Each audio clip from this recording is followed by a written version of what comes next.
Hey guys, this is Alea Jen and welcome back to my YouTube channel. So for today's video, paano nga ba tayo matatanggap sa employer's interview? So sa pinakamahirap sa lahat na interview, yung employer's interview, yung dapat yung paghahandaan kasi ayun yung way para magkaroon kayo ng amo. So yung broker's interview, mahalaga din yan, mahalaga din sila. Pero yung employer's interview, yun na talaga yung itodo mo na lahat, bigay mo na lahat na meron ka. Ayan.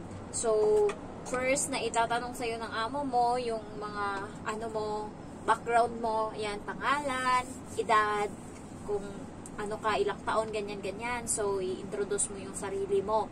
So, sasabihan ka kasi nila agad, sige, you can introduce yourself. Tapos nakikinig sila, salita ka dyan. Ang pinaka main dyan na dapat i-highlights mo is yung working experience mo. Mas advantage kapag ex-abroad. Madali nilang i-hire yan kapag ex-abroad, wala na masyadong tanong kasi alam na nila na magaling na yon. Pero kapag first timer ka, kailangan mo talagang ibenta ng malala yung sarili mo. Kailangan marunong kang mambola, ayan, and also yung working experience mo, gandahan mo siya. Pero i-sure mo din na marunong ka sa working experience mo. Baka kasi ginandahan mo, tapos nung nag-follow up question yung amo mo, hindi mo na masagot. Kasi ako nung nag-follow up question, medyo na alanganin ako ba. Sabi ko kasi yung bata na inaalagaan ko, 3 years old yung babae and 5 years old yung lalaki. Tapos ngayon, nag-follow up question siya. Sabi niya, so nung dumating ka dyan, kasi sabi ko 3 years ako dun sa amo ko. Sabi niya, so nung dumating ka dyan, newborn yung bata. Sabi niya ganun. Sabi ko, hindi. 3 years ako nung dumating. So nung umalis ako, 6 years old na siya. Pinanindigan ko yung pagsisinungaling ko. Pero nung time na yun, medyo na ako ba, konti na lang talaga, na ako, yung hindi ko alam yung isasagot ko. Hindi ko rin pwedeng sabihin na newborn kasi wala akong baka mag-follow up question siya about paano padidiin yung bata, about ganito. Hindi ako marunong kasi wala naman akong anak. So, napag-aralan ko lang yan nung nandun na ako sa my King's Manpower, na kapag tinanong ka, kapag may anak ka, edi marunong ka na mag-alaga ng newborn. Tatanungin ka nila ngayon kung paano mo, pagkatapos magdede, ano yung gagawin mo sa bata, ganun yon. Tapos sabihin mo doon, parang may mga yan sila na hindi mo dapat siya anuhin, parang ilagay mo siya dito sa sa dito ba. Tapos mo siya, tapos antay mo mag-burp yung bata, yung dighay. Ayan, may mga procedure yan, and then marami pa yan eh. May mga sinasabi pa doon na kapag may nangyaring ganito, ano yung una mong gagawin? Kapag may emergency, kapag ganito yung bata, kapag nasaktan, anong gagawin mo kapag ganyan? So may mga ganun-ganun mga sulat sa Kings na pinapollow up question ng mga amo. So pinaghahandaan niya nila. So binigyan kami nila ng papel noon, hindi ko binitbit yung akin. Pero natandaan ko pa yung iba. So galingan nyo sa working experience kapag first timer kayo. Pero sure nyo din na marunong kayo. Kasi ako, ang yabang-yabang ko 3 years. Tapos pagdating dito, nagtanong pa ako sa amo ko kung paano magplansya. Tapos siya ba, na-shock siya. Sabi na, hindi ka marunong mamlansya? Sabi ko, lusot agad. Sabi ko, marunong ma'am. Pero kasi baka iba yung way nyo ng pagplansya dito. Baka mamaya, sitahin mo ako. At least turuan mo na ako ng mas maaga para mabago ko na.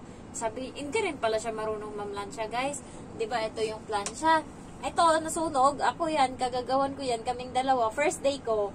Tapos, pinaplansya niya ako. Sabi niya sa akin, ito, may plansya tayo dito. Ayan, ayan.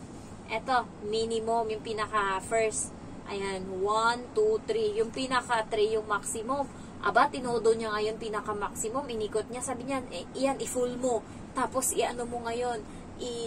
I-ano daw sa pantalon. Kasi pantalon yung inaano ko nung time na yun. Pinaplansya. Tapos, di tinuro kasi sa TESDA, bago mo ilapat itong ganto sa pantalon, kailangan yung sa muna, sa lapatan niya, doon mo muna siya iganon. Kasi mamaya, at least ito muna yung masunog bago yung pantalon, kasi yan yung issue, diba? Kasi mainit yung plancha, tapos na full mo yan, tapos yung damit na paplansyahin mo is yung kailangan lang pala maliit lang yung apoy or yung heat na i-apply. So, sabi sa amin sa TESDA, iganon mo daw muna doon sa parang kabayo tawag nila dyan, yung parang iron board ba yun. So, Ay, di ginanon ko. Aba, pag ganon ko, may sunog ngayon yung iron board namin. Ito yun, oh. Tapos pareho kaming dalawa nagtinginan. Pagtapos, nandito yung iron board ko. Wait lang. Ayan yung maniwala. May sunog. Ayan. Ayan, oh. Ayan. So, sunog ko yan. Ako yung nakasunog din naman. So, nagtinginan kaming dalawa ng amo ko. Tinanong ko siya.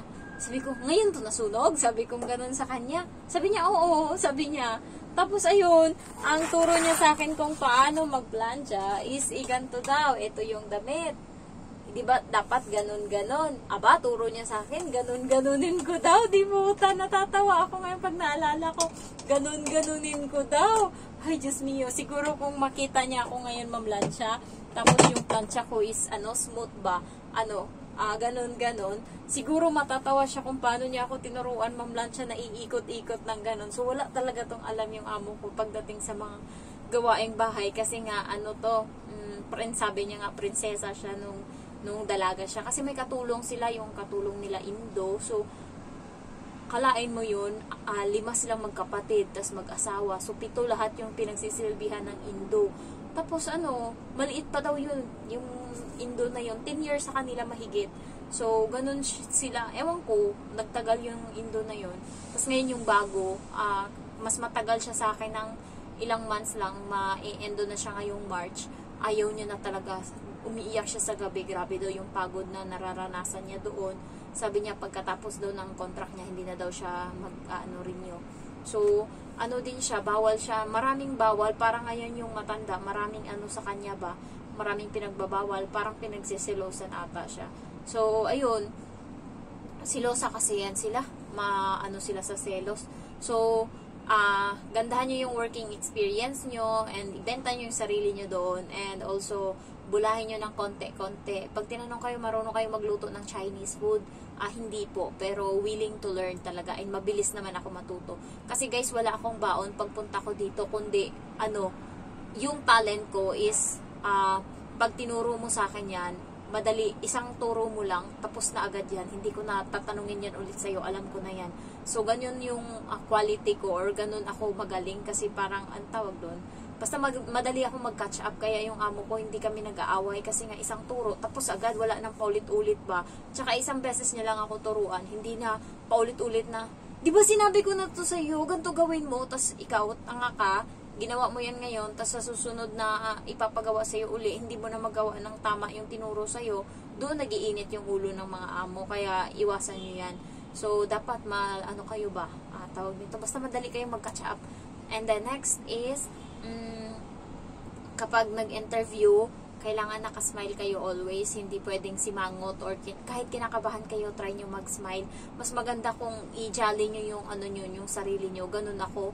And also guys, take note, kapag nag-interview, magsuot kayo ng pantalon or jogging pants, basta yung decente kayo tignan. Kasi naalala ko nung time na yun, in-interview ako, iniisip ko, jacket lang ako, pero mainit yun, jacket ako, tapos mag-short lang sana, akala ko kasi hanggang dito lang yung ipapakita sa amo, tapos biglang sinabi ng amo, buti ka mo, nagpalit ako ng pantalon. So, biglang sinabi ng amo na pwedeng tumayo ka. Amo ko ba yun? Akala ko bumalik yung amo ko, umalis kasi.